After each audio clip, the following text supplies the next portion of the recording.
Joining me today on Uniweb interview show, Iris Van Ooyen, author of Poisoned Arrow.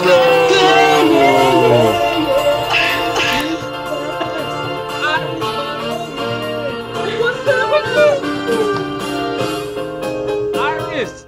Yes, Matt. Poisoned Arrow.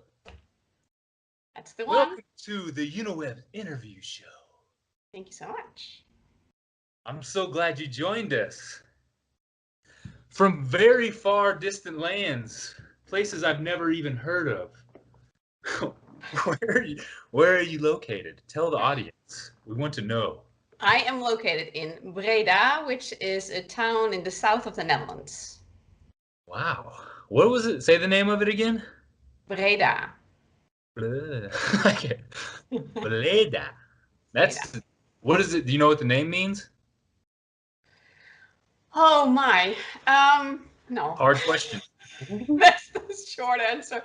I know it has some. It's like an old city, very much historical value. It's where the royal family originated from, and it has to do something with the water. But that's about the extent of what I know. It means delicious royal water. Okay, perfect. Let's go with that. So, were you born in the Netherlands? Yes. Yes. Okay. Born and You've raised. been there your whole life. Well, I lived in the U.S. when I studied for my MBA, but other than that, yes. Ooh, what do you said you have your MBA? Where'd you go to college? Western Carolina University in North Carolina. Oh wow, so you've been out east where I'm from. Down south. Yes. How did you like your time in America? Yeah. How'd you like your time? I loved it. I loved it. It was great in so many ways. It was the people and studying there, but also like just being in the mountains. As I'm from a very flat country, it was so fun to like open my curtains and just see all these mountains in the Smoky Mountains. I don't know why I imagined the Netherlands being very hilly and mountainy. Mm-mm. It's completely flat? It's completely flat. Really? So is it like is it green or now when you say flat, I'm just imagining like a desert wasteland. No, it's very green. We have lots of water. We're like below sea level, so we're flat because we made most of the land ourselves. Oh, that's pretty industrious. Very cool. I've only made sandwiches myself. I've never made anything more than that. Yeah. Well, I said most of the land. It's not most of the land, but it's below sea level. And if we wouldn't have the dikes, we would be in trouble. If you didn't have what? The dikes. To protect like the walls. Oh yeah, flooding. Yeah. Has there been flooding in that area? Well, yes. I don't know anything about it. It's been bad, like since you've lived there? No. Well, not in my area, but it's yes. There have been not as bad as like it was in '53. It was like a really big flood and a lot of people died, and they changed something on the waterworks then. But yeah, we get all the water from the mountains. So like from Switzerland and stuff, like when all the snow melts, when there's lots of rain, it ends up well, not all of it here, but a lot of it ends up here. So is it winter there or is it? Yes, like similar. I know I'm asking a ton of questions about like where you live, and it's just like because I've only been like on the East Coast, so I need to get out more. This is like my trip to the Netherlands right now. So you're my tour guide. Gotcha. All right. So Poisoned Arrow, a young adult fantasy story, right? True. Awesome. So I want to know about it. I've been reading it, loving it. Tell the audience what it is about. It's about a girl who really needs to learn to embrace who she is and what she's done and what she's capable of doing in order to not only like learn to get along with herself and trust what she's able to do, but to do good and use that gift for like for a bigger cause, for the safety of the country. And okay, go ahead. There's large implications in the story. Yes. That only the main character, what's the main character's name? Funny you should ask. Oh, yeah. Their name's Iris, and let's just get that out of the way. Original name. Yeah, it's I was writing the first chapter. I didn't plan on writing this book. It just came to me, and I wrote the first chapter, and it didn't start off with Iris. It started off with Iran, and I wrote down Iris, and I paused. I was like, okay, so no, we're not going to write a book and like, call the main character after yourself. So I brainstormed a little, like, what else could it be, and nothing fit. So I was like, okay, I'll just leave it for now, and with the easy search replace, I can just change it later. And Right. and up until halfway through the book, I was still thinking I was going to change the name Uh-huh. until I learned more about the character and what she stood for and the importance of her eyes, which connection with Iris and flowers. And I was like, the only reason to change her name is because I don't want her to have the same name as I do. And I thought that was not good enough reason. So I decided to stick with it. Well, it's a beautiful name regardless, and it does have meaning. So it's like, I have every time I've written all my stories, like I want to use my own name, and I just end up using like an M name, but there's not like a lot of good M names for guys. There's only a few. Like one of my characters was named Mo. Like that's weird, but it was short for like momentum. Yeah, Yeah, got it. that's cool. So when did you write this book? How long has it been out? It's been out since September, so not that long. Oh wow. Yeah. And how long did it take, the whole process of writing? All in all, well, the writing was 4 years, but 3 years of which was writing. After the first chapter, I kind of put it aside for a year, thinking Mhm. I would write it someday when I had time. Until I Yeah. realized like it was just too much fun not to write it, and I was not going to worry about the fact that it didn't make any sense or I didn't have any experience, and I was just going to go with it. So this is your first book then, right? This book. First book. And you started, so this wasn't like the first time you started writing though. You've been writing for a while or just not? Well, never novels though. I mean, I've been blogging and like for my work, I have my own business. I've been writing articles and stuff, but never a novel. I mean, I've been reading loads of novel ever since I've been little, ever since I've been able to read. I just never pictured myself to be the author of a novel. It just It's never weird, occurred to right? me. Yeah, Yeah. just happened. But it's like people who love to read, who cherish stories, who just like really immerse themselves in stories, usually are really good writers because, like, I know for myself, I'm not gonna write something that's like boring as heck to read. Like, if I'm writing it and reading it at the same time, I'm just like, I'm gonna put it away. Yeah. Like, I'm not gonna, or I'm gonna change the story completely, right? True. Yeah. So I think maybe in a way I was preparing by all that reading, but I was just not aware of it. Yes. And so you have your own business. It's Intuitive Mentor. Is that right? True. So what does this mean? I Mhm. have an idea of intuition and what that means, but what does an intuitive mentor do? So I mentor people, a lot of entrepreneurs and coaches, and it depends on what they need. For some, I'm really a sounding board, like they're managing director of their company, and they just want to have someone like a confidant that they can share freely with. And because of my business background plus my intuition, I'm able to like zero in on what's going on and what's happening and help them see a certain situation from different angles. Yeah. And I really believe in like if something happens, to look at like what was your part in that. So what did you do? Like how did you contribute in having this occur? And that's what I Ta- help them with. Taking responsibility for every part of our lives. Definitely. Yeah. So how long have you been doing that for? Almost 16 years. Whoa, that's a long time. And I guess you've been pretty successful at it. If you've been anybody, I mean, if you do something for a long enough time, it's like you got to be successful at it, or you got to stop, I guess, right? It's like maybe do something else. Yeah. Well, and I like to evolve. I mean, it's been evolving over the years, and I like to do different things because I always have more ideas than I have time. So I love that I've been able to incorporate the writing with it, but I also work with groups in either workshops or in team building, and I like the variety. So how did this come about? Because obviously, so you're writing. Are you writing anything right now? I'm writing part two. You do what? Writing part two. Oh, So okay. Poison Arrow was part one, and I'm writing the second book. It's a trilogy. Oh, awesome. All right, so you're in the process of writing book two, and Yes. also doing the intuitive mentor thing. And so I had this conversation yesterday with another writers writing full time about like how we carve out this time to work. How are you finding it to, manage your time? Because I know for me, like finding time to write, do these videos, and do all the other things that I want to do, it can be like it can drive a person crazy. Yes. So you know what I mean?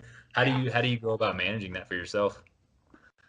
Well, it's about a balance, and I what has worked for me is to carve out like what I call book weeks. So I look at my calendar, I just plan, and I just block off an entire week that I can really write, Uh-huh. and that gives me some moments where I can really build momentum and make progress. And then the rest of the time, it just really depends on my schedule. Sometimes a day is so full that there's no time to write anything at all. And I like to write after lunch. So I usually try to squeeze in about an hour or a little more after lunch to write a bit. Okay, so you do it kind of like almost like block scheduling. Then it sounds like you spend like a week on one task and then you move on to the next thing. Yeah, it's not like I totally let it go in the meantime, but that's when I have my most focused and dedicated time. That's interesting. Yeah, I've never thought of it that way. I always like beat myself up if I don't get in. Like whatever my goal is. Like I have a goal of like 3,000 words a day or whatever. If I don't get that in, I kind of drive myself crazy about it. But I've never looked at it in the way of like I like how you said building momentum throughout the week. That's an interesting take on it. You are very intuitive. Okay, so you're writing. Do you have the title of book two, or is it a work? I mean, it's a work in progress. I know, but It's a work in progress, yes, but I'm not ready to share the title yet. are you ready to read a whole chapter of it to us? No, it's really like in the first stages of the first draft. Okay. So you indie was this indie published or did you go through a publisher? Yeah, it's a small publisher. Yeah, Eastwood Small Press. publisher? Yeah. So how did you go about that process? Was it did you get an agent and all that kind of stuff? No, I was just lucky. All right. A lot of four-leaf clovers in the Sometimes you Netherlands. just meet the right people at the right time. So yeah, that was. And my editor, I'm very blessed with my editor. She's great, and she taught me so much. Uh-huh. Allison, yeah, I'm. It's like the 3 years that I spent writing the book. I spent a lot of time. Well, after like the first draft and all that, and after the editor and I were like we hooked up. We did a lot of work, and she taught me a lot because, like I said, I didn't really study to be a writer or an author, and there's a lot to learn. I mean, there's a lot of craft going into it. I'd never appreciated that. I know it's not just like being able to put words together in sentences. It's like there's so much skill involved in storytelling. Oh yes, What was one of the most influential things you think that's helped you along your path so far in world terms building. of building your skill? World building? Yeah, Okay. And how, what how to be subtle about it. how to subtly build a world? Yeah, I think that's. I really had to learn that. I mean, there was um, there was a lot of. I mean, I had a clear picture of the world, but not everything was on the page. Right.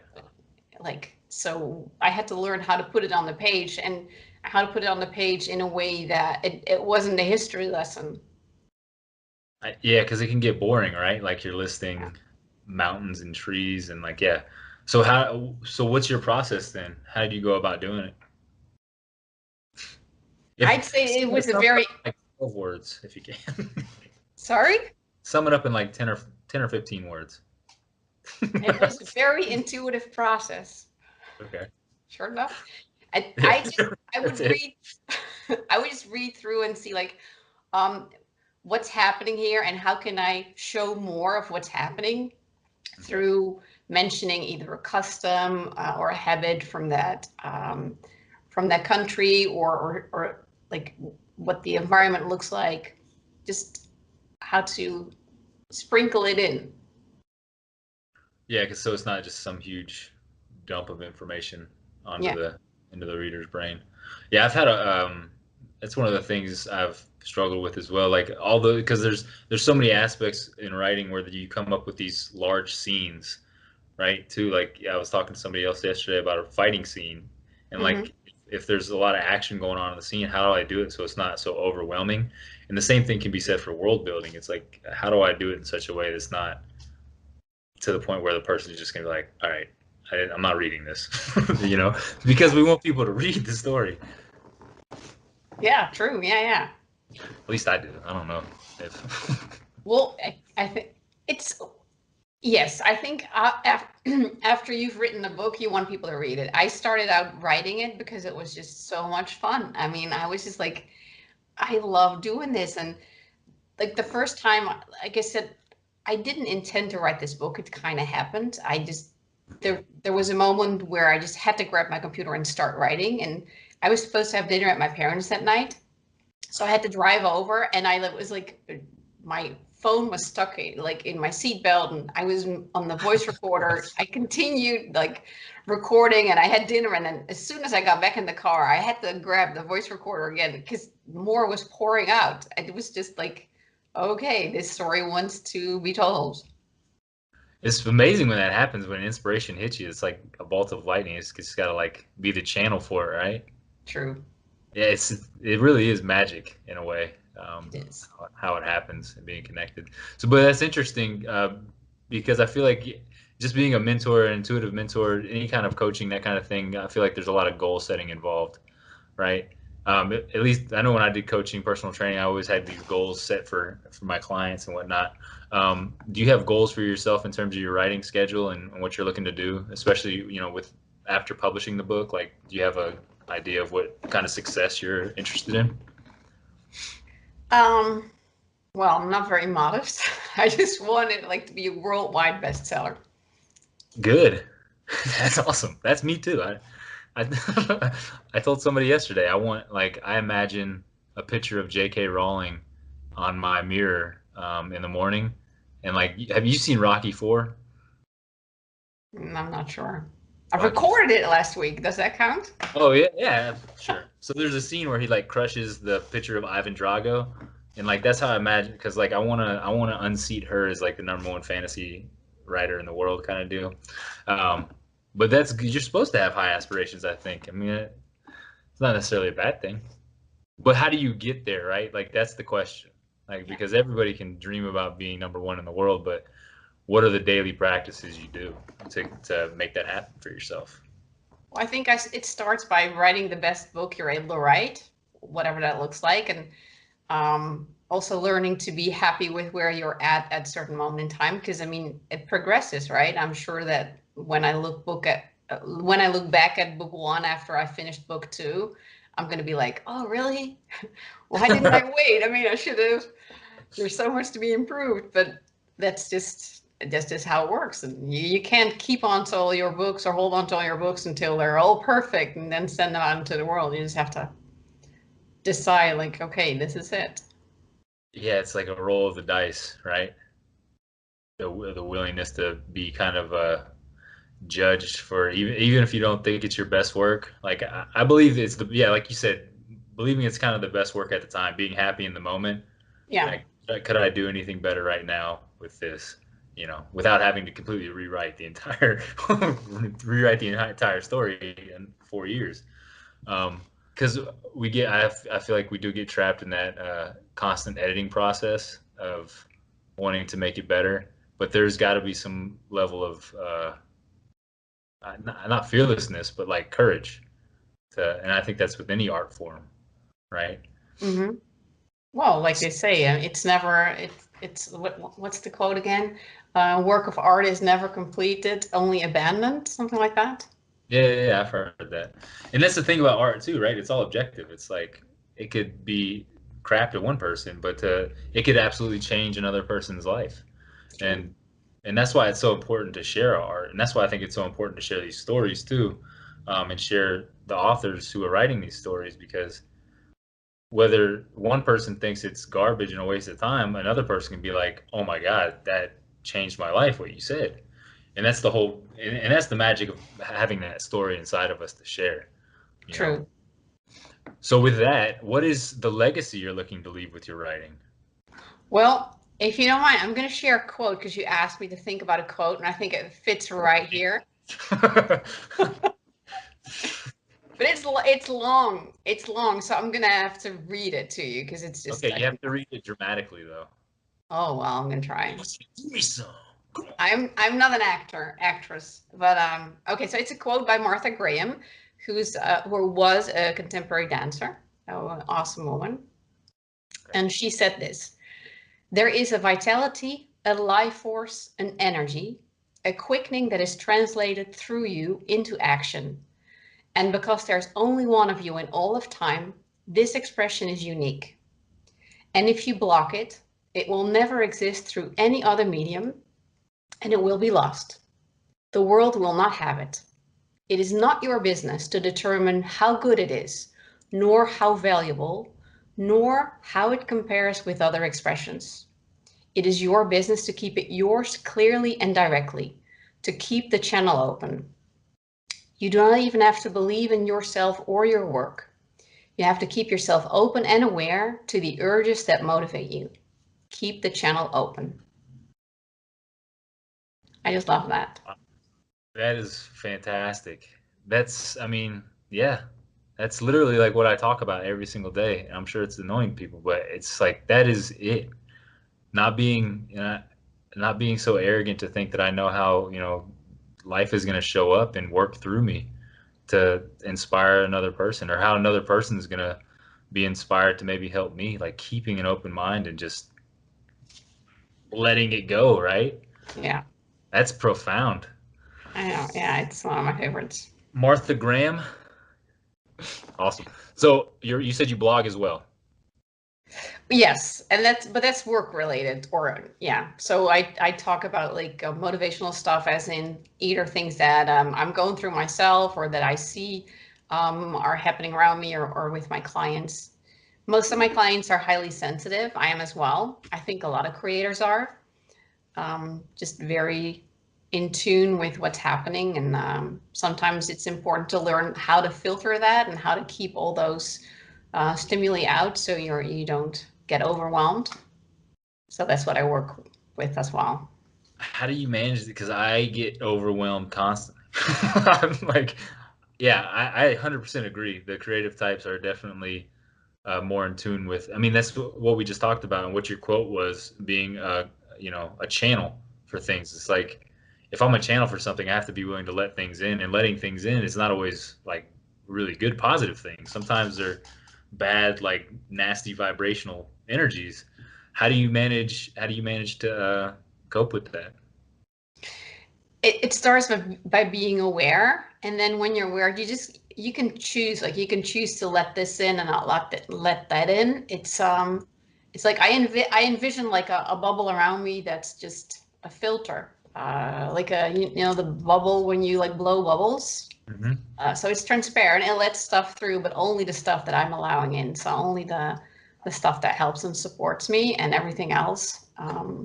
Sometimes like when I've sometimes you sit next to someone, maybe on a plane or something, and they have a like yucky energy, if I can say that. Oh, Um, and can. I just did. And then I'll just think like return to center. And I'm like drawing like this energetic curtain, just imagining like there's this invisible curtain between us that keeps his energy on his side and mine energy on mine. And that really helps.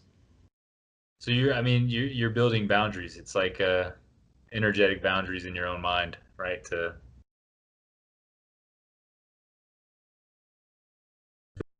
reasons why we do shut ourselves off so much as creators. I mean, obviously, writing can be a solitary thing, um, but it doesn't have to be lonely, right? It doesn't have to be something that we necessarily do by ourselves. I'm working on a writing project right now for the whole writing community because I want other people to be involved in it, because writing can be a lonely process. Mm. And but so the thing about boundaries, it's like, where do I set them? How do I set them without seeming like a jerk? True. Yeah. Yeah. How to set boundaries with grace is an art form. Yeah. Right. Is that something you teach and write I, about in your blogs? You seem like a graceful person. thank you. I We danced. We danced at the beginning of this interview, and you could tell I'm not very graceful. Yeah. I played football. I didn't do ballet, fortunately. I did. You did ballet? Yes. How long did you do ballet for? I started at the age of 4, did classical ballet for 14 years. Holy cow! Was it something you loved doing, or was it like forced upon you by rigid No, no, parents? no. I loved it. I still love dancing. I still love dancing. I don't do it enough, but it's, yeah, I love it. It's another great expression, right? True. Yeah. So when you dance, do you go out to like the club in the Netherlands, or? No, I'm not so much of a club dancer. Recently I've been, not very recently, I haven't danced enough, but I've been doing salsa dancing. Ooh. Oh, that's fun. Yeah. I got that's something, right? That's like Oh yeah. there's a lot of there's a lot of head movement. I feel like, and keeping it spicy. I don't know. Okay, so blog, books. You have your own very own website. What can we is that the best way to get in contact with you if people are interested in your work, if they want to find your books, that kind of stuff? I know you're on Twitter. On Iris, Twitter. yeah, that's how we met in the writing community. Writing community. I know. Hashtag. You forgot the hashtag. Yeah. Yeah, that's hashtag. Oh Hashtag. yeah. I don't know what I was doing. Uh, hashtag. Yes, I have my website, and um, if people feel like they might use better boundaries, then I definitely recommend reading some of my blogs because I think it's so important. And I think, especially as sensitive people, it's important to focus on yourself because I really believe that this world would be a better place if we all knew how to take care of ourselves and do that well rather than be worried and try to take care of everyone else because there'd be so much less to fix if we knew how to take care of ourselves. Yeah, it's strange too because we're all raised to take care of other people. I feel like it's like or not to take care of other people, but to like be so impressioned by other people, like always trying to fit in and um, do what we think other people want us to do. I Yeah. know it's taken 32 years for me to finally be like, listen, I'm just gonna do what lights me up. I'm gonna do the things that make me happy, and in turn, other people I feel like will be happy around me. You know, Yeah. I agree. I totally agree. You have my to my unlearn to want to fit in. Sorry. Yeah, exactly. And I hate it because it makes me sad because I see my kids, my children, um, like my 9-year-old said he had to give a speech at school, and he was like I was so terrified, nervous, like, and I remember that feeling of being nervous of talking in front of other people. But he was like, yeah, I felt like I was gonna cry, like I couldn't breathe, and it's so weird that we get to that point in our lives where because we're just so concerned about what other people think about us that this anxiety like Yeah. tears us apart from the inside out. Mhm. Um, but it's I guess it's one of those things that you can only learn through a lifetime of dealing with it, right? Because we all have to go on that journey ourselves and figure out why it's important to us. True. True. And I think it'll help if we teach ourselves and our children more to like be aware of themselves and what they need rather than try and fit in and do things we think we need to do for others. Yeah, absolutely. That's Yeah, I definitely want to check out your blog as well. I said sorry.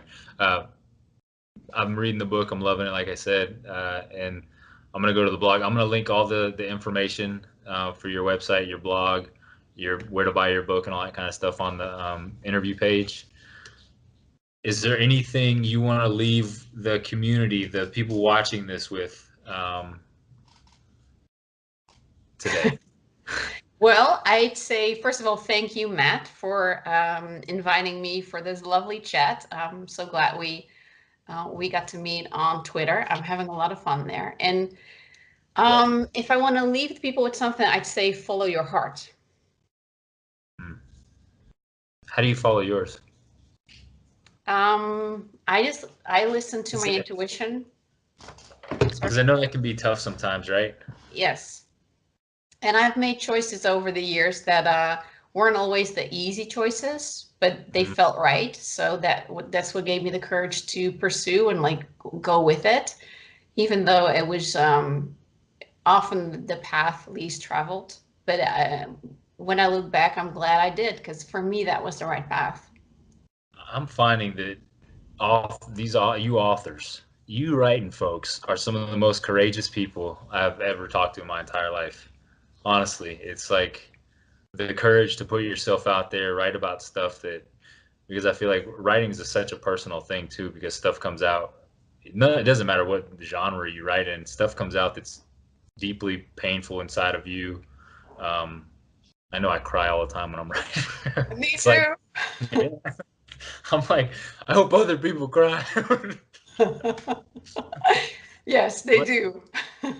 good, okay, it makes me feel better. But the following your heart, that's it, because you had the courage to step out. Is it's something your heart craves. I know it is. You know, you can feel it. Thank you so much for this. Thank you. It was a pleasure It and was a enjoyed pleasure. to connect. Yes. And I'm gonna finish your first book, and then I anxiously, I'm freaking out. I'm anxiously awaiting the second one. I'll do my best. I'll start typing straight away. Yeah, make sure you get on it because I need it. Okay. Okay. Thank you. Well, thank you so much, and we'll see you on the Twitter webs. Oh, thanks for joining Uniweb interview show, where all people become one people. I I feel like I have to do that. What you did. It's I on did there. it. I did it. Bye, Iris. Bye. Thank you. You're welcome. Thank you guys so much for watching this video. If you would, subscribe to the channel and hit that notification for the bell. Uniweb, we love you, love you, love you. Uniweb.